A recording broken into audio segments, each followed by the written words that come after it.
Sekelompok wanita Minang berkumpul di rumah. Pasti ada hidangan istimewa dipersiapkan. Hidangan bukan terbuat dari santan seperti makanan Minang pada umumnya. Ikan sampade atau asam pedas tampil dengan keunikan rasa kuah. Bahan utama ikan tuna segar, kentang, dan tomat.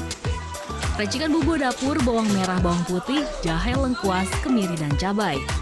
Aroma wangi bumbu dari daun sereh dan daun jeruk, serta lengkuas. Sementara sensasi asam gurih dari asam kandis atau belimbing wulu ditaburi sedikit garam. Penyajian ikan sampade begitu mudah. Seluruh bumbu dihaluskan, dimasukkan bersama air secukupnya. Setelah mendidih, masukkan ikan, kentang, dan potongan tomat. Menambah aroma wangi, jangan lupa masukkan daun ruku-ruku atau daun kemangi. Setengah jam ikan sampade siap disajikan. Rasa sampade itu kan yang menonjolnya kan asam, terus pedas dan gurih ininya. Pembagi selera. Kalau di daerah ini kan daerah dingin ini kan enaknya kan yang agak pedas, hangat-hangat. Nah, itu lebih mantap kita makan.